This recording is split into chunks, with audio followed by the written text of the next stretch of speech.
In this video we'll show you how to do a safety check on your motorcycle.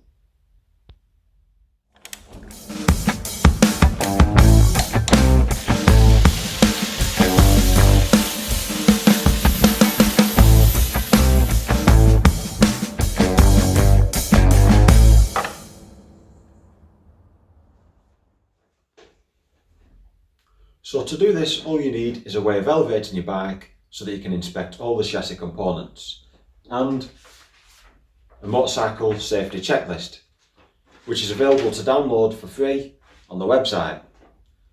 You might also benefit from using a torch. So on the safety check inspection sheet, there's 3 boxes per section for pass, fail and advisory. There's also a comment section. So for instance, if you've put fail on front brakes, you can specify the issue. So you can put brake pads worn past legal limit.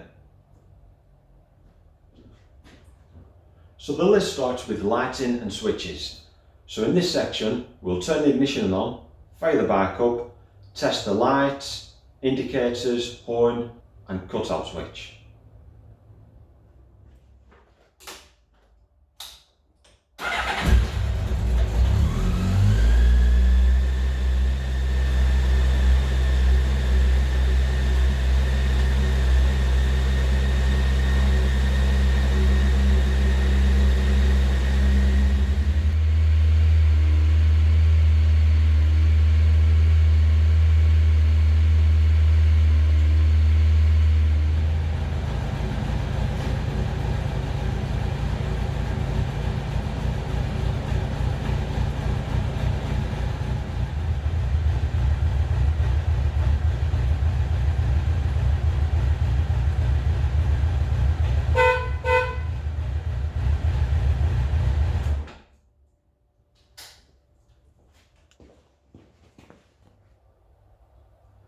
Once you've done the first section, you're moving on to the rest of the bike, which is everything under the chassis and wheels section.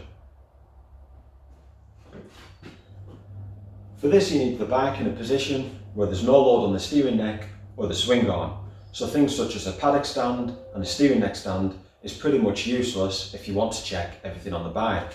So what I do recommend is if you've got a centre stand, use that.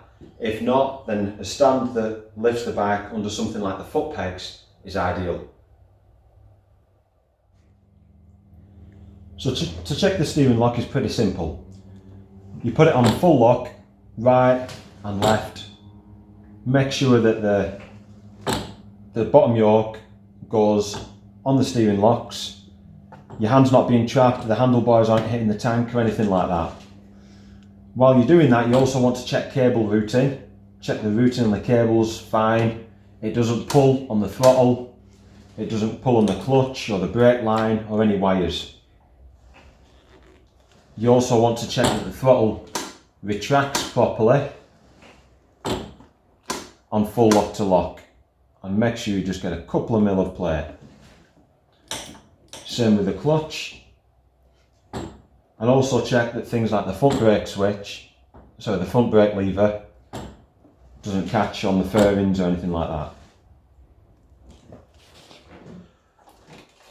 You want to sit on the bike, get in a comfortable position, press the front brake and just compress the front suspension. Make sure it's a nice smooth operation. It compresses properly, rebounds properly, and the forks don't bottom out. You also want to do the same on the rear suspension. You want to check the forks for leaking, which you'll usually, if they're leaking, you'll usually get an oily residue around here and here. And if there is oil, then you know the fork seals are leaking and they need rebuilding. Also check the stanchions for pitting or rust. And finally, you want to check the fork bushes to see if there's any play in them.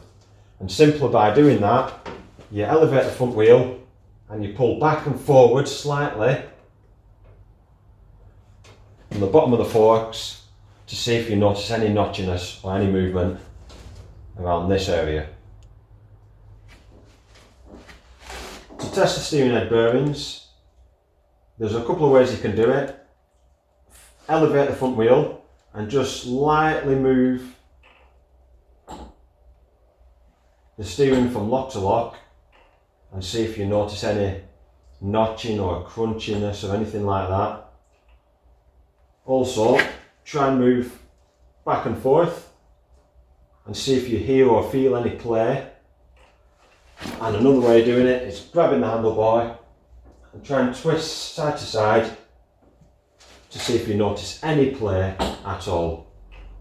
And these are perfect. On the front wheel, you want to test the wheel for any damage. Make sure it moves and operates freely. Spin it and see if you notice any run out or movement in the wheel or rim itself. And also check the front wheel bearings. The best way of doing that is grabbing the bottom and the top. Try and move side to side and see if you feel any movement. Also, as you're spinning the wheel, you might feel or hear grinding or anything like that if the wheel bearings on the way out.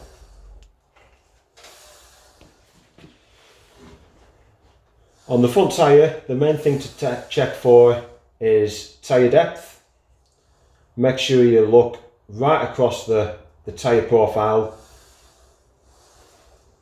Make sure the depth is perfect all the way around.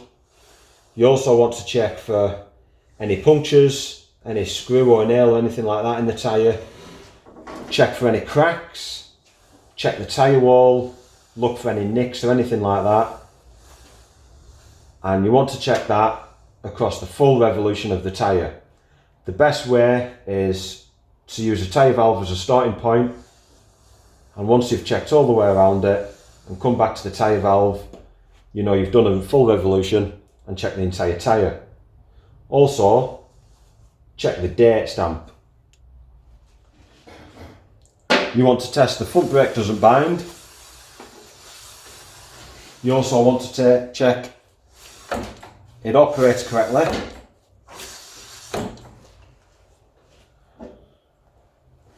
Also check the pads for wear.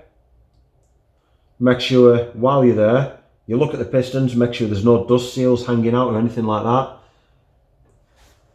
Make sure everything looks in order and looks like it's torqued up. And you want to test there's no leaks from anywhere near the master cylinder or the calipers. And check the brake fluid level and quality as well. Also, you want to keep an even pressure on the front brake to see if there's any loss of pressure at all. To test the swing arm, you want to grab the swing arm on either side and try and move side to side and see if you notice any play at all. You want to do the same for the linkages.